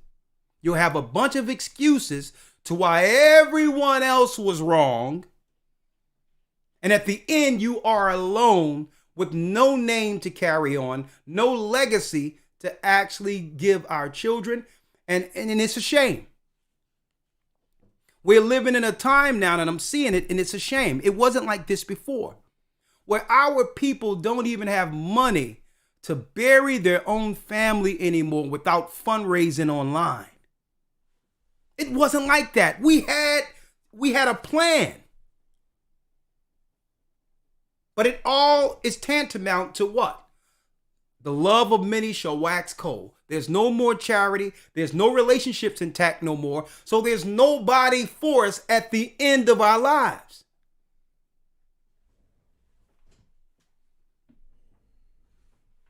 Okay? And the same people, if you seen them on Facebook or seen them out there, they had the money, they had the car, they were showing forth that their life was this and that and the other. But at the end of it, there was really, it was being socially rich. Showing forth a lifestyle that we just really can't afford, but are ashamed of our current status. And at the end of our lives, the truth comes out. When the family is online raising money because there's no money for the person to be buried. Mm-hmm. It's time, and only we can fix this. So I took my time last night when I put this together in hopes of resonating to our brothers and sisters that the Most High is waiting for us. It doesn't matter how we got here. If we're willing to be contrite and accept our condition where we are and begin to love, he'll change our condition, our trajectory, and he'll also change your finances.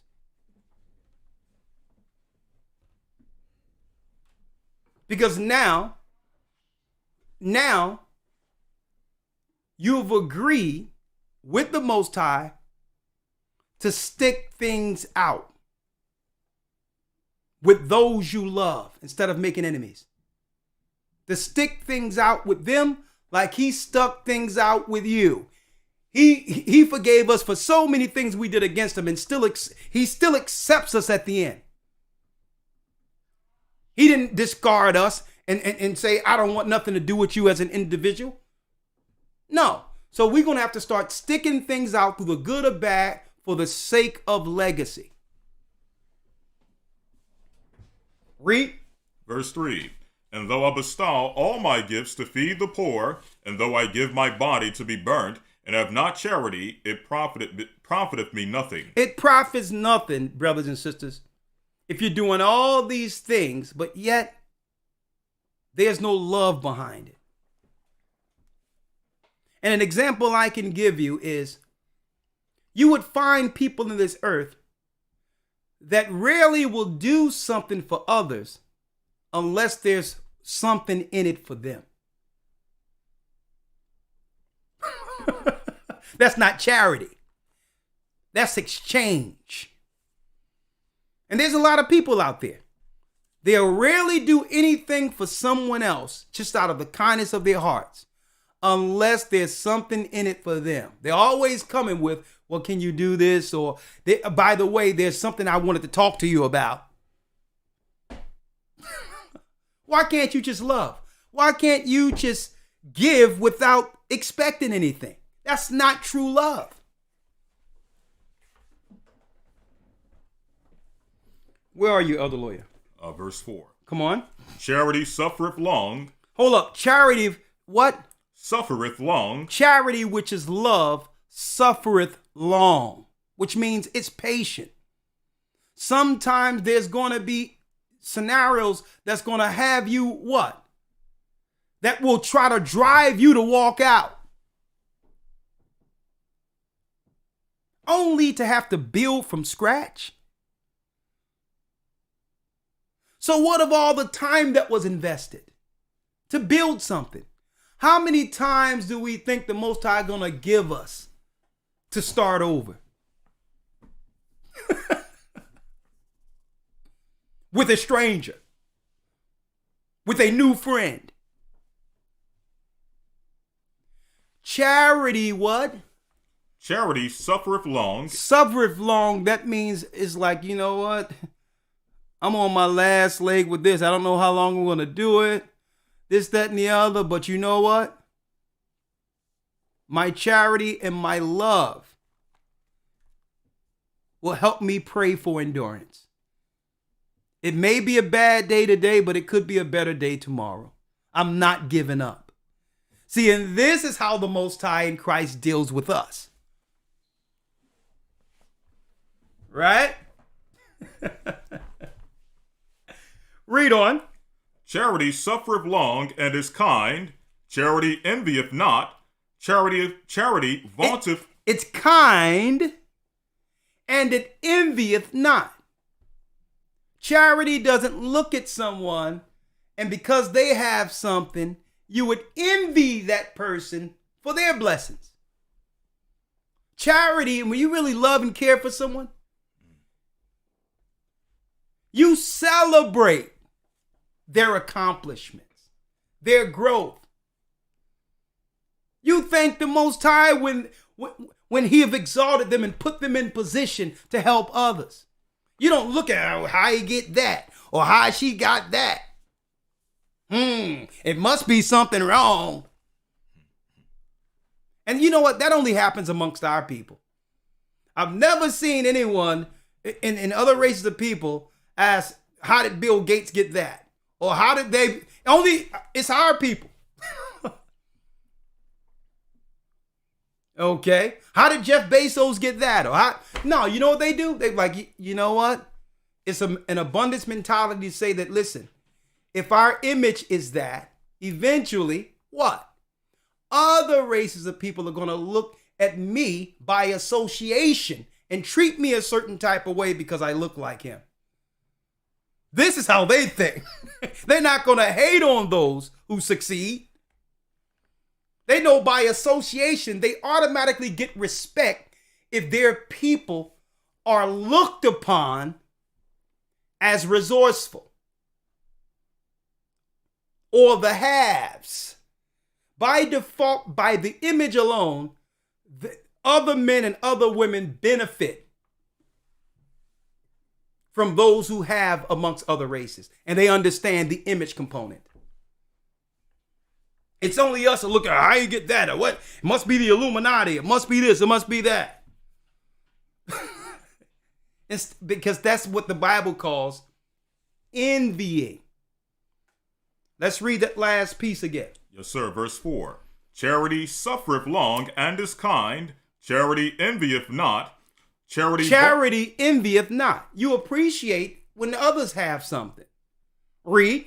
Charity vaunteth not itself, is not puffed up. Is not puffed up. Doth not behave itself unseemly. It doesn't behave itself unseemly. That means it's always conscious. If you love the Most High and love what's in you, which is the Most High, within you, it what? Read that last piece again. Charity, it doeth not behave itself unseemly. It doeth not behave itself unseemly. That means it's cognitive of the image it's portraying in public.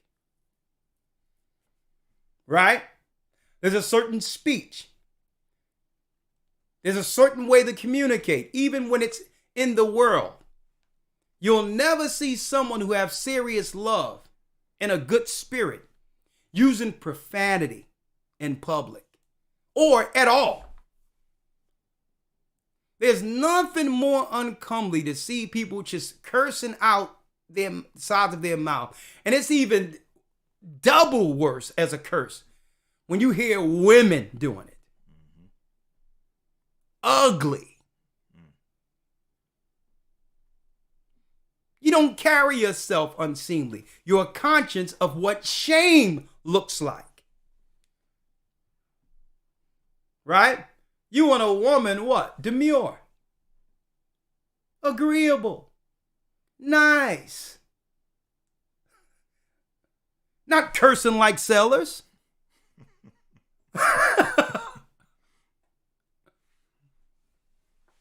Right? Come on, finish reading. Doeth not behave itself unseemly, seeketh not her own. Seeketh not her own. Is not easily provoked. Is not easily provoked. Well, he did it to me first and now there's a fight. This person isn't easily provoked. Right? This person is always looking for a reasonable way to end a conversation in peace. It's not easily provoked into an argument or into a fight.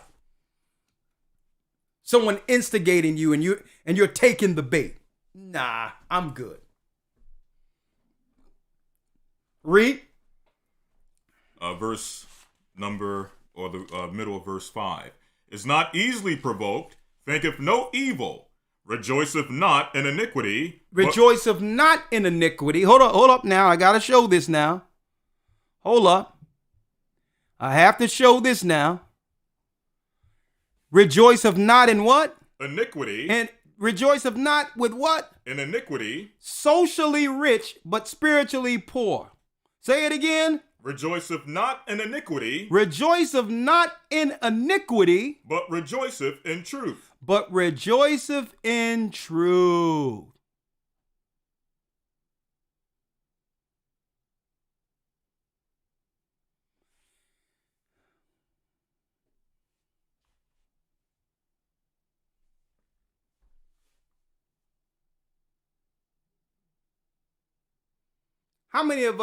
How many men really aspire to say, you know what? Yeah. This is desirable right here, and we sure gonna teach our children levels of virtue, right?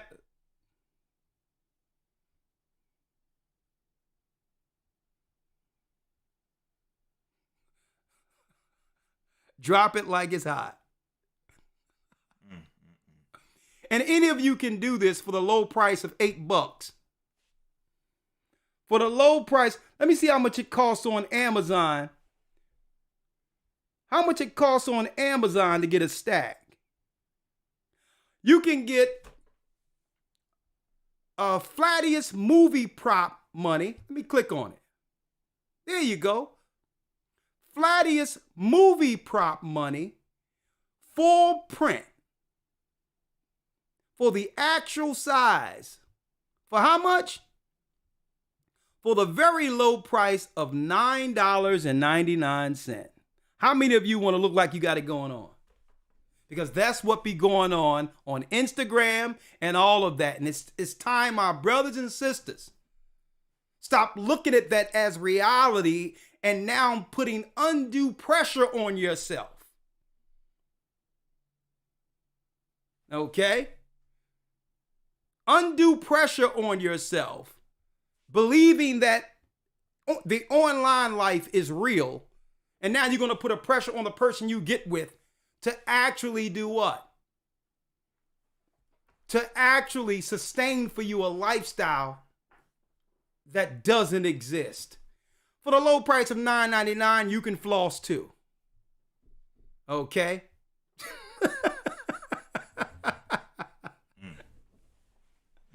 You didn't know they selling that on Amazon? Yes, sir. But read that last piece again. Yes, sir. Verse number 6. Verse 5. Do have not behave itself unseemly, do have not seeketh not her own. Seeketh not her own, come on. Is not easily provoked. Is not easily provoked. Thinketh no evil. And thinketh no evil. That's the spirit we must fall back into. The spirit of love and charity. Get back to the old traditional way. And to not be ashamed of our current status. Brothers, if someone asks you what you do, just tell them, this is what I do. I drive Uber. And don't be ashamed of it. I deliver from Amazon. That's what I do. But also, all right, understand this. That's what I'm doing now. But also, simultaneously from doing these temporal jobs, I serve the living God. I am a prince of the power, and nothing is impossible for me serving this God. Now, would you like to get on the ride and see where it goes? Which means, would you like to understand the word of the Almighty and what true status is according to God? Brothers, don't be ashamed. And sisters, you don't be ashamed if things right now, you just working a menial job or whatever. Your job doesn't make you. You don't have to be able to brag about your status. Be satisfied where you are. So when the Most High push you up in due time by serving him in that humble state, you'll be able to now use that trajectory as an example of someone who embraced being poor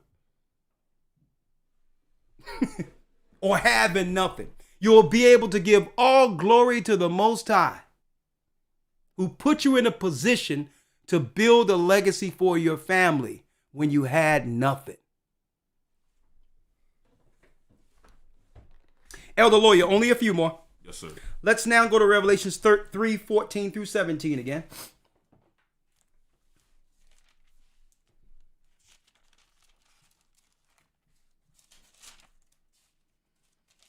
Revelation 3 and 14. Yep. And unto the angel of the church of the Laodiceans write these things, saith the Amen, the faithful and true witness, the beginning of the creation of God. I know thy works, that thou art neither hot nor cold, or cold nor hot. I would thou wert cold or hot. So then, because thou art lukewarm and neither cold nor hot, I will spew thee out of my mouth. Because thou sayest, I am rich, and increase with goods, and have need of nothing, and knowest not that thou art wretched, and miserable, and poor, and blind, and naked. Look at that. Because before the world, it seems like you're not lacking anything. But the Most High sees the real you. You can front for the world. You're saying what? What are they saying? What are they presenting before the world being lukewarm? Because these are the same people who claim they believe in God. So what are they saying? How are they posturing for the world to make the world believe, yeah, I got it going on? Read it. Because thou sayest, I am rich. I am rich. And increase with goods. I'm doing well. Look at my life. Look at how much I'm making. I got the bag. And have need of nothing. I'm good. I done worked hard. And you know what the operative word is? Me. I. No room for the Most High. Lukewarm. I did this and I set this up and I did this. Without any glory to the Most High. But the Most High says, even though it looks like you got it going on before the world, read. And have need of nothing, and knowest not that thou art wretched. And he says, you know if not that what I'm seeing from the heavens, you're wretched. And miserable. You're miserable. Even though you can front for them. But I see you crying at night. I see you looking at your life saying, I got all this, but what of my family? Where's my husband? Where's my wife? Where's the life that I thought would make me happy? I see you still miserable, popping pills to escape reality. Read. And poor, and blind, and naked. And it's talking about poor in spirit, because you don't know the Most High. Verse, Elder Lawya? Verse 18. No, that's good. Okay. So he's saying you can front for the world. Oh yeah, you can floss and front for the world. But I know you're miserable. I know. No, I don't want to show that. It's just unlawful that when you go down the bottom of there. You can front for the world. But I know you're miserable. Look.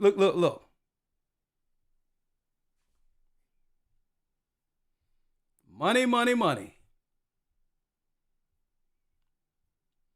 And you can get this for the low price of $9.99 on Amazon. Okay? If you want to front. All right? It'll be there by January 24th. Amazon. And you can put the earphone up and make everyone believe you're happy. Okay? Just two more and we're done, Elder Lawya. We have to leave it with Christ. Matthew 5, 3 and 4, and Matthew 18, 1 and 3. Sure. St. Matthew chapter 5, verse number 3. Blessed are the poor in spirit, for theirs is the kingdom of heaven. It says, blessed are the poor in spirit. These are they who understand their current status. They understand that there's no advancing without the Almighty. These are they who, and they're going to show you who they are and the mindset these people must be in to be called poor in spirit. We're going to give you an example of that. What does that mean? For theirs are what, Elder Lawya? For theirs is the kingdom of heaven. Come on. Blessed are they that mourn. You may mourn now. People may look at us as second-class citizens and, in a hole that our people will never dig out of or come out of. But it says, blessed are what? Blessed are they that mourn. We're mourning now. But for they shall be comforted. But we will be comforted. But that comforted starts with us. Dealing in reality now. And we as a people have to stop fronting. We have to stop fronting. We cannot be embarrassed with our current status. Our current status is our reality. And we can't be ashamed of it. And when we embrace it, we can now what? Do something about it. What does it mean, poor in spirit, Elder Lawya? Last scripture, Matthew 18 and 1. Last scripture. St. Matthew chapter 18, verse 1. Yes. At the same time, The disciples came unto Yeshua, saying, Who is the greatest in the kingdom of heaven? Who is the greatest in the kingdom of heaven is the question. Who's the greatest? Read. And Yeshua called a little child unto him and set him in the midst of them. Here we go. This links directly to the poor in spirit. It's talking about a child. A child. When you do the precepts, it's talking about the innocence of a child. Notice a child is forgiving. Even when it comes to what? Even if they're dealing with the abuse of their own parents. Cursing and smoking and doing all those things. That child will always try to find something in his mother or father. Even if we can look at it from the outside and say, well, listen, these are not the best of people. That child will look at those two and still see heroes. Still see something in them. And still love them in spite of their flaws. How many times we being children knock out, drag out fights growing up. I grew up in North Philly and I'm not ashamed of it. Hey, I believe that, listen, even Christ came out of the worst parts of Nazareth. What good coming out of Nazareth? I will never be ashamed where I came from. Never be ashamed. The poorest of the poor. When the crack and all that came out, I was right there witnessing the degradation of my people, the total destruction of my people. Okay, I seen it. I remember when they talking about some new stuff coming on the block. Used to have knockout, drag out fights as children. And my parents will see us the next day. The same person who just scraped me up and all that. We're out there playing football together. Children. It was like that fight happened yesterday, never happened. And this is why Christ brought the children. You want to know who's the first in the kingdom of heaven? Because they was like, well, who's it going to be? Peter, who's going to be? He's like, listen, you have to have a mind like these. People who inherently, who naturally forgive, who don't hold grudges. You must think innocent like a child and let go all the darkness that have been dragging you down. Just like a little child. Because a child has to be free and happy without care. That's the innocence. And Christ says you have to be like them. You do too much begrudging, you do too much fighting, you hold too much weight, you pass, all of that. No, he says, unless you be like one of these children. Read it, Elder Lawyer. Yes, sir. And said, Verily I say unto you, except ye be converted and become as little children. As little children. Ye shall not enter into the kingdom of heaven. You will not enter into the kingdom of heaven. Read. Whosoever therefore shall humble himself. Read it again. Whosoever therefore shall humble himself as this little child. As this little child. Charity, love, forgiveness. And this is what happens. You take this mind in relationships and it keeps the relationships intact. In spite of the hard times that will come, because legacy of being Israel or bringing forth righteousness in this earth is the true purpose or reason for coming together. Read that last piece again, Elder Lawyer. Verily I say unto you, except ye be converted and become as little children, ye shall not enter into the kingdom of heaven. You shall not enter into my kingdom. Y'all sitting there fighting over who's going to be first. He's correcting the disciples right there. It's all about you, what you're going to get. You know, listen, it's going to take sacrifice. You got to be innocent like a child to receive anything from me. And that's the spirit that keeps relationships together. And like I said earlier, it starts off with man and woman, Adam and Eve, husband and wife, but it extends to a family, children, which becomes what? That's your first network. That's your first network. And then that extends to others in your community that's resourceful and useful, who become your friends. And when you're all working in tandem according to the kingdom of heaven, that's the company of the Most High, the kingdom of heaven. We have to stop this starting over and over again, thinking that the Most High is going to give us a billion tries or another try when we couldn't make the last thing work. I'm going to be talking about that. To be spiritually rich, it says socially rich, but spiritually poor. And that's the world we live in today, where everyone can appear to be rich, socially rich, but yet spiritually poor. Let me leave it with this because I have to show you who's actually pushing the lifestyle that we've shown earlier. Revelation 2:9, Elder Lawya. Last scripture. Yep. Revelation 2, verse 9. Come on.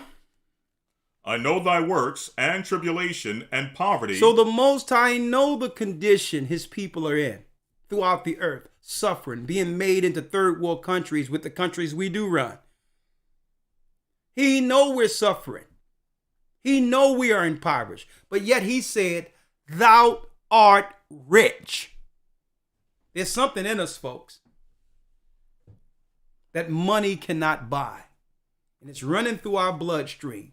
We are the children of righteousness, the children of light. We are the children of Israel. Okay? But thou art rich. We have an inheritance. There's an inheritance for serving the true and living God. So the Most High is seeing not just us in our current status, but he also sees the inheritance we will receive, which is his promises to our father Abraham from the beginning. So he knows that we're heir to something. But are you willing to do? Are we willing to do what's needed to receive it? But thou art rich. There is an inheritance at the end of this, folks. We will not be poor for long. Read. And I know the blasphemy of them which say they are Jews. And I know the blasphemy, which is lie, of them which say they are Jews. And are not. And are what? And are not. And are not. But are the synagogue of Satan. That's self-explanatory. And according to Christ, the liars that are set up has purposely used the media to soil our image, to push a dream that would move us away from the legacy that leads to inheritance. It doesn't matter what your statuses are right now. We're not finished. The Most High isn't finished with us. So don't feel sorry for your status or ashamed of where we are today, even being poor. Embrace where you are and use that as a motivating factor. A motivating factor to accomplish something here. With that, I'm going to say shalom. It took me a while. I was down here for about an hour last night, putting it all together, speaking to Elder Gabar a little bit. Yes, sir. But yeah, here we are, and I hope this particular lesson, brothers and sisters, resonate. That we take this on as individuals, you take it on, and apply whatever you can within this lesson. And guess what? The Most High is not a man that he should lie. He's going to show forth himself in your life if you begin to apply his word. Okay, I quantified it. Now, you must utilize it. That's right. All right. With that, again, February 6th begins a new Hebrew and Bible Academy, and I hope to see you all there. With that, we're going to say shalom. February 6th, Hebrew and Bible Academy, historytimes.org. And when you get an opportunity, go to gatheringofchrist.org, see the calendar, see a lot of things that we have there for you, and to become closer so that we can bring this thing closer. You'll understand the doctrine or whatever the case is for the people that are fairly new. Also, we do have a way in which now, and I discussed it last night, we're going to discuss a way to have it where all the people that are in states or cities and states that doesn't currently have a Gathering of Christ church locally, we're going to make a way where the regional elders can connect with you, get you baptized, and you can follow us. We're going to find a way where you can follow us remote until a gathering is in your respective area. So we're going to be working on that, okay? All right. And last but not least, as you can see there, if you like to donate, $sign GOCC 144 donate, that goes towards the elders. So the things we do online and all that, that's a personal offering to us, and we do appreciate it. And if you don't have Cash App, there's other ways of supporting. Just go to gatheringofchrist.org and you'll see the other options there. If this work benefits you, that's right. You can sow into it and to help us continue doing the work and to do what? Get to others. Everyone don't have the internet. Everyone don't have computers. So we have to put this mission on the ground. And there's a lot of work we want to do when the weather breaks that will actually do what? Have an impact on our brothers and sisters who are being targeted in the neighborhoods. So all of this can happen with your help and contributions. But we do thank you. Even if you don't contribute, we do thank you for all you do in spreading the word, praying for us, because there's more than one way to help a work other than monetarily. Okay. Now, the other thing, let's see, there's one other thing that I wanted to say. In announcements, I think I had it down here. Well, we'll leave it there. If it come to mind, I'll just talk about it Wednesday. All right. With that, brothers and sisters, I hope this particular lesson resonates. And please go to our main page, A Gathering 144. Click on A Gathering 144, the main page, not just on the video with subscribe. Make sure YouTube didn't unsubscribe you. Okay, we're trying to get these numbers up to get to 100,000 so that while there's still opportunity, YouTube will allow us to reach the people they're blocking from seeing us. Go to YouTube, make sure you subscribe, and hit the bell and say you would like to receive all notifications. If you can do that for us right after the broadcast, that would be highly appreciated. And if you and also share this with others, have them come through to receive this information, because I don't know how long they'll allow us to be able to teach how we're teaching, what we're teaching before total censorship. So help us out there, okay? Go to the main page, A Gathering 144, hit subscribe, hit the bell and say, I would like to receive all notifications. With that, shalom, stay prayed up, sin not, we will soon see Zion. Shalom.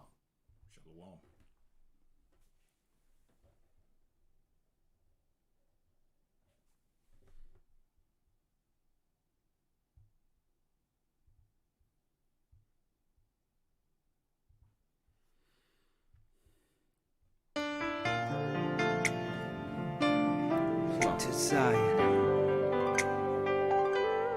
I was lost, but now I'm found. I'm a child of Israel. I heard the sound. Please give me the strength to stand today. With my eyes towards the east, show me the way to Zion. I'm on my knees.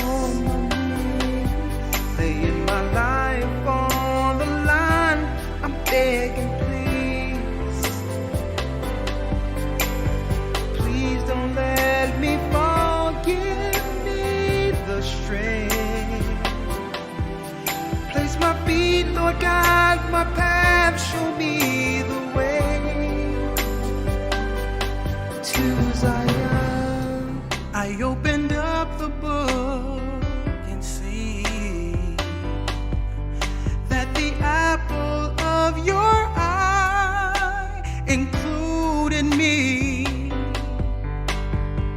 And through the tribulation, I know I must stand.